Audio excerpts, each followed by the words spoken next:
Peru's opposition leader Keiko Fujimori has published a letter to defend her innocence after being arrested. The leader of the Popular Force and daughter of former President Alberto Fujimori says she has been arrested without any evidence. She denounced political persecution against her and her party. Keiko has been detained on money laundering charges. Keiko was detained when she went to the prosecutor's office to declare on the alleged illegal financing of her presidential campaign. The judge has reportedly ordered that she will be detained for 10 days. The prosecutor also ordered the detention of 19 people involved in the case, including 2 former ministers.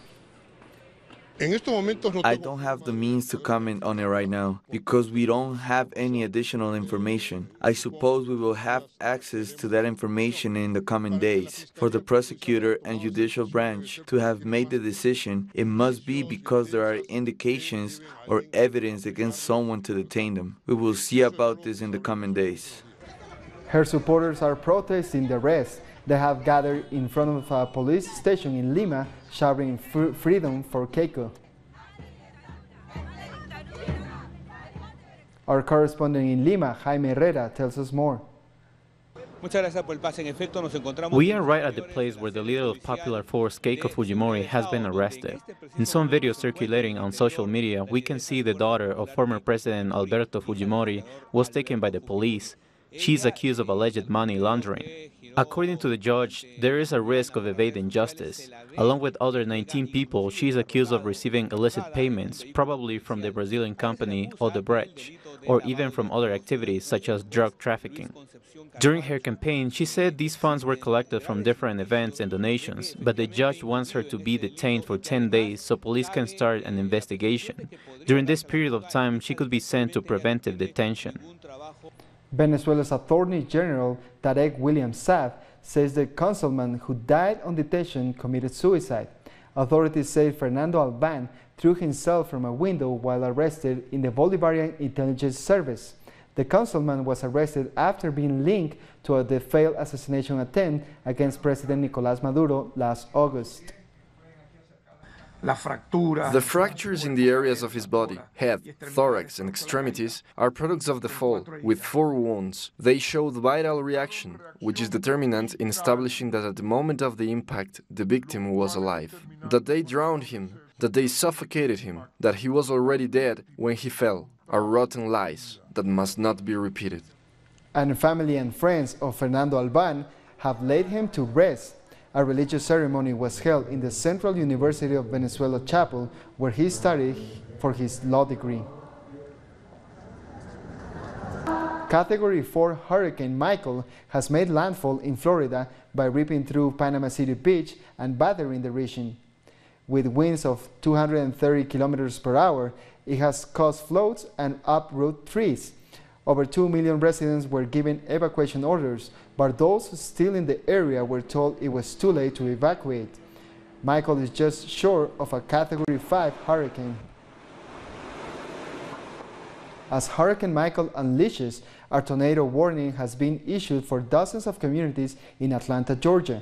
The U.S. National Weather Service says torrential rain and possible tornadoes will affect much of north and central Georgia, well ahead of the arrival of the storm's center.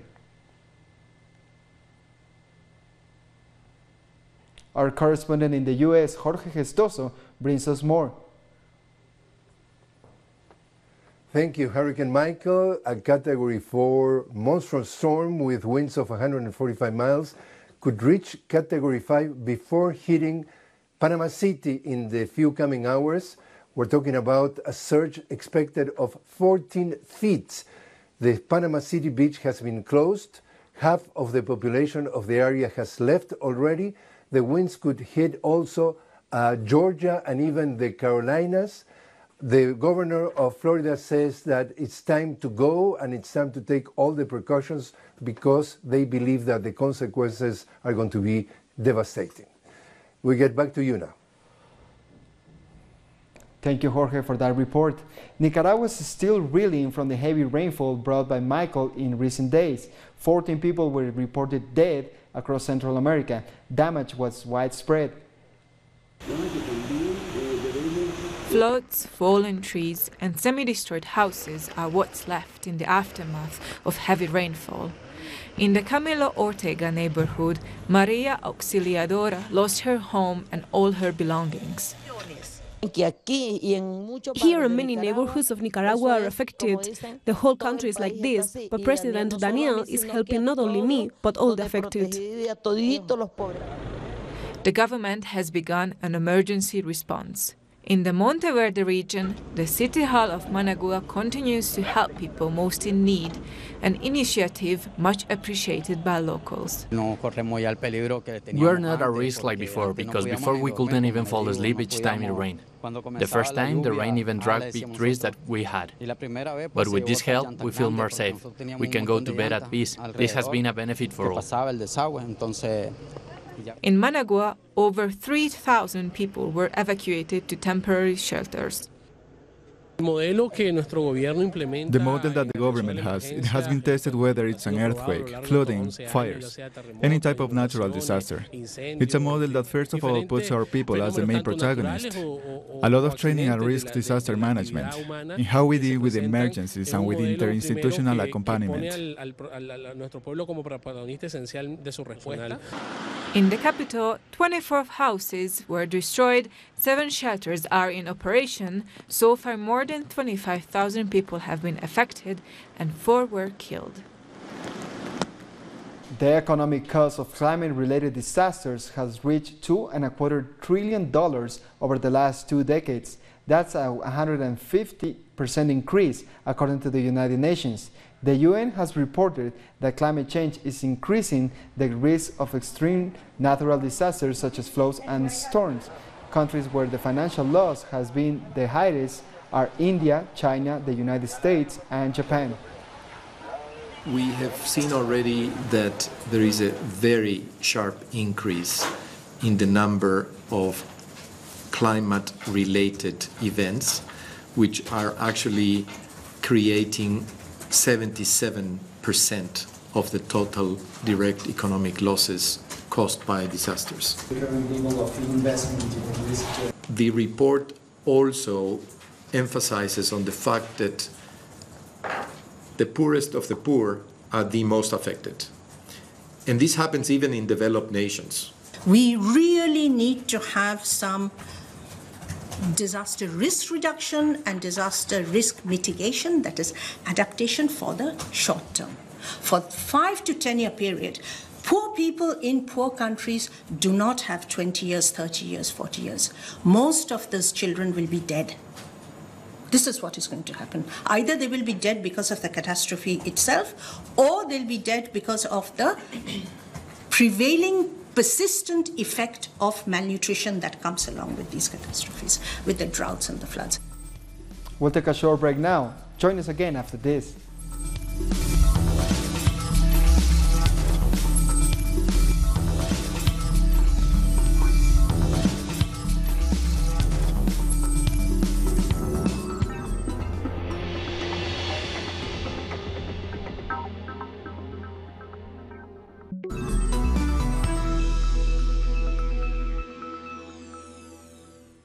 Welcome back.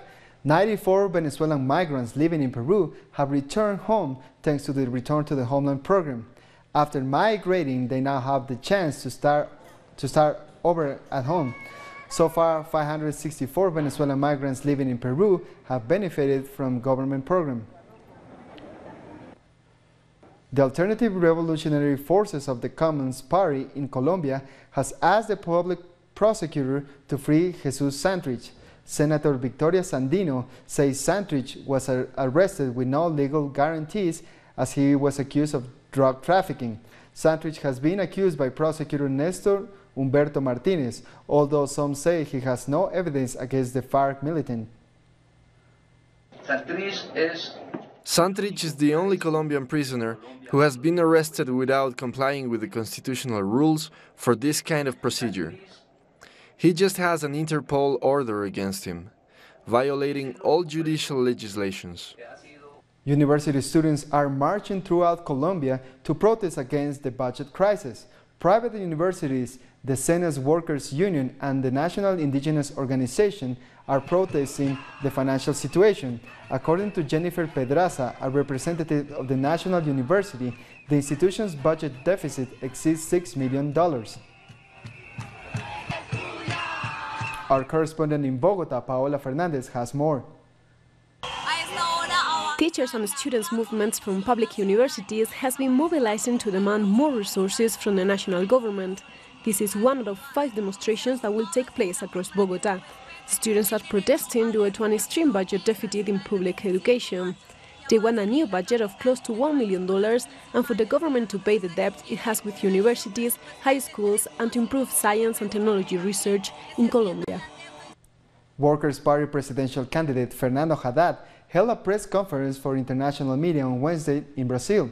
He spoke about the dangers far-right candidate Jair Bolsonaro represents for the country, particularly in economic matters and isolationism.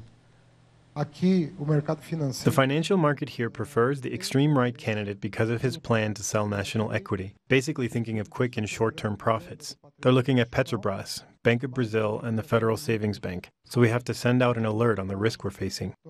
I understand that the pace of integration has been very slow so far, and the world's geopolitical arrangements require faster action. I understand that Mercosur and South America depend on a plan of better and faster integration with a certain level of determination for us to be important in the world. We are weak if we're isolated. Our correspondent in Sao Paulo, Ignacio Lemus, has more. The presidential candidate for the Workers' Party, Fernando Haddad, has been talking to the international media at this hotel in Sao Paulo, where he was warned about another possible absence of Jair Bolsonaro from the coming TV debates, supposedly on advice from his doctors.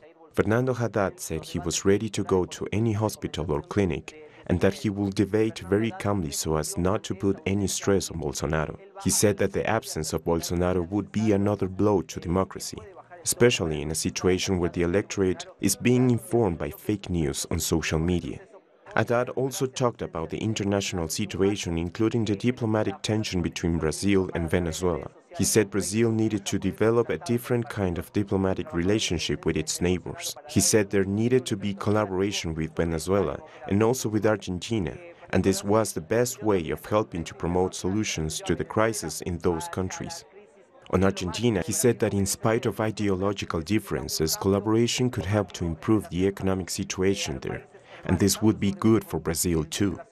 Haddad also pointed to the dangers presented by U.S. interest in the region, with military bases and its interest in controlling Venezuela and also Brazil offshore oil reserves.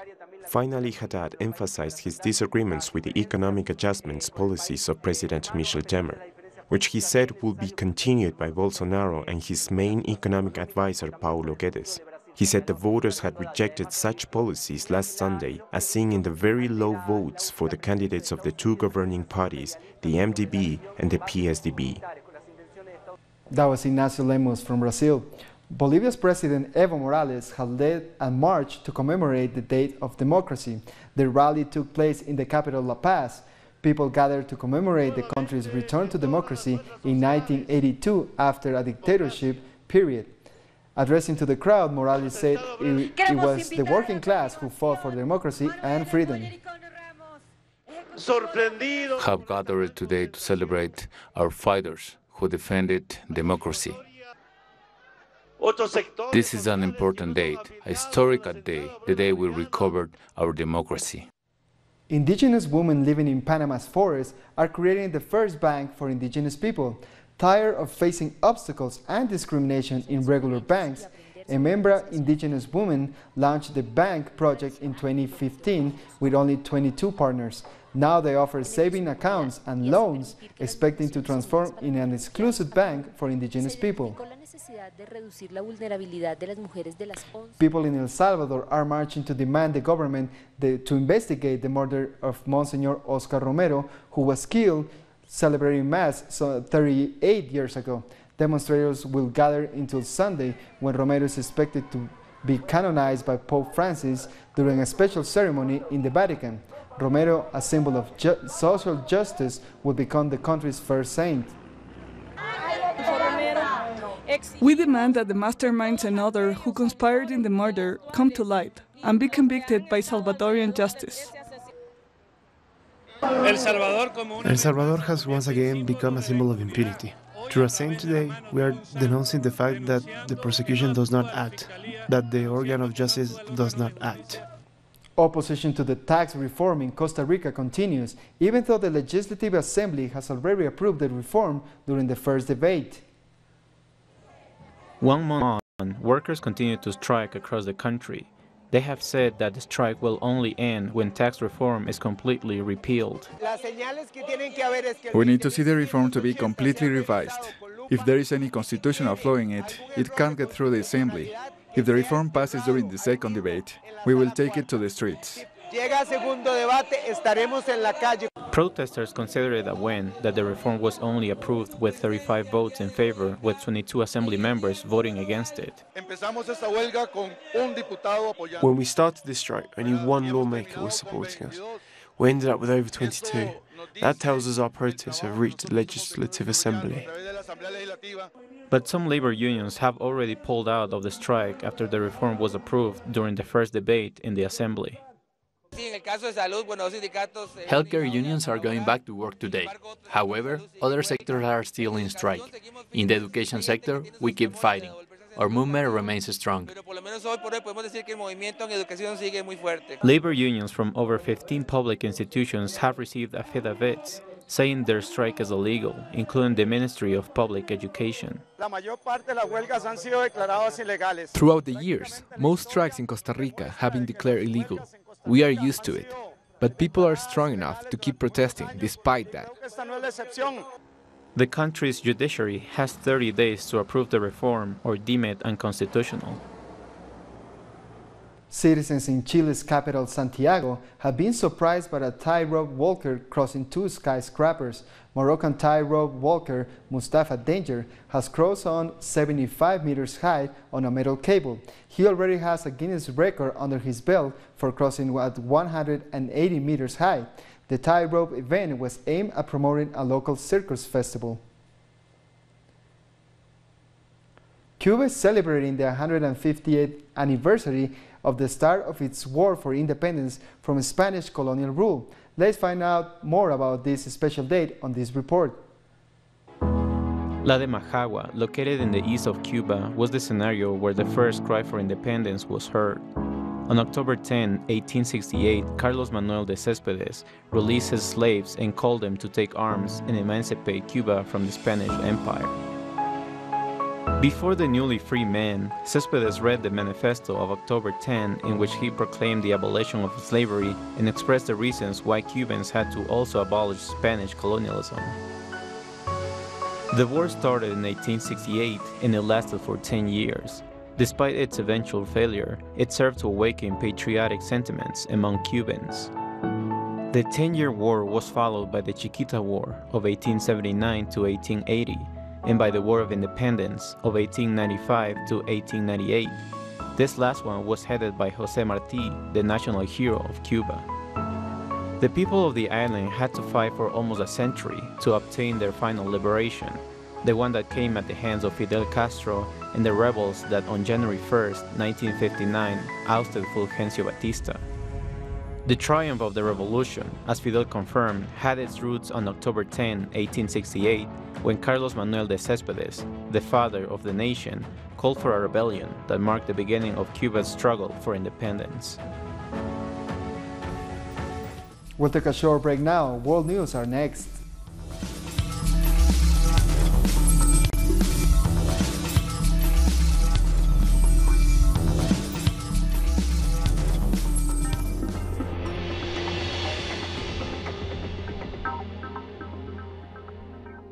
We are present at every event where our nations are staring.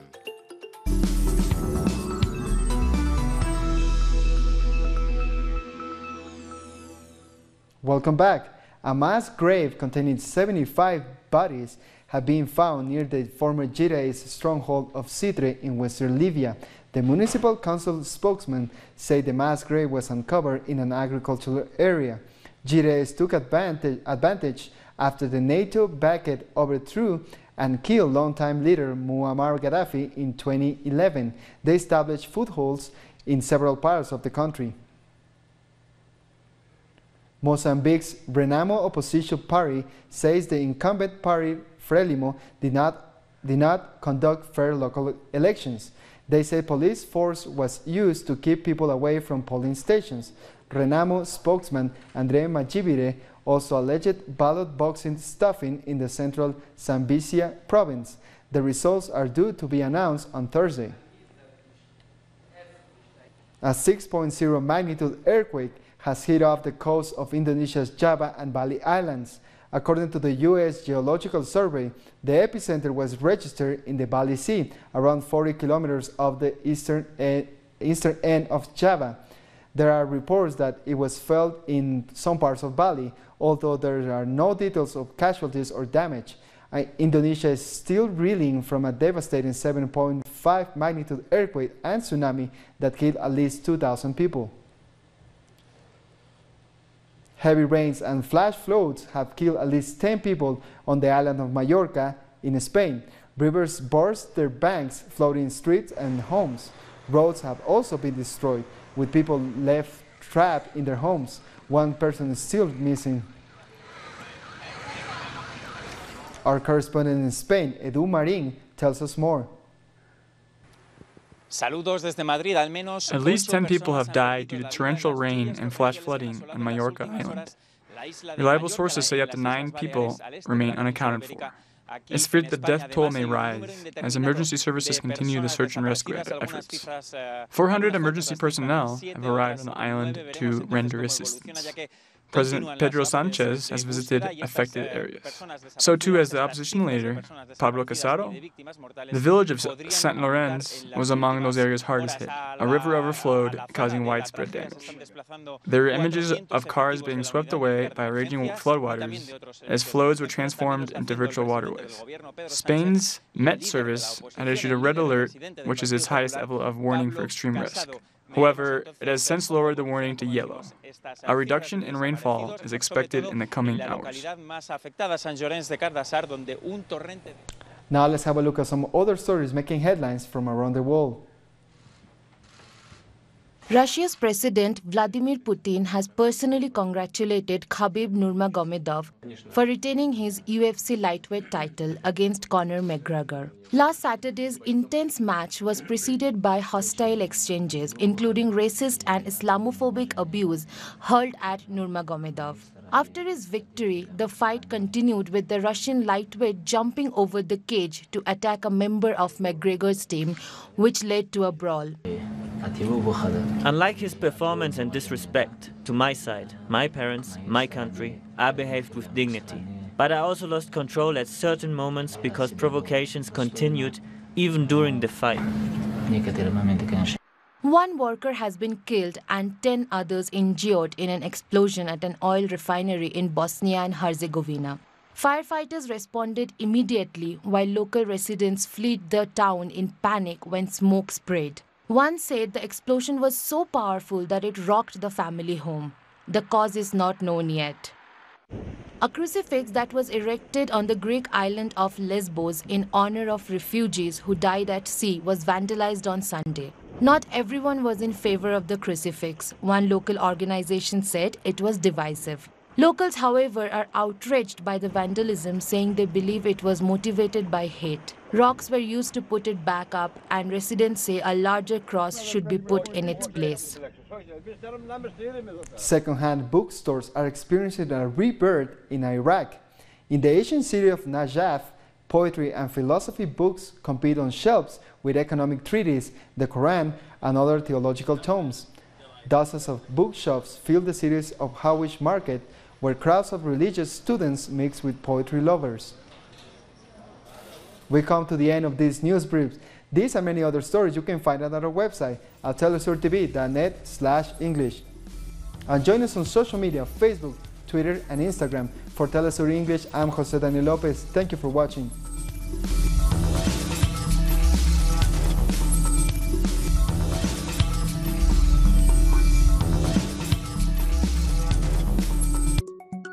Brazilian citizens cast their vote in January.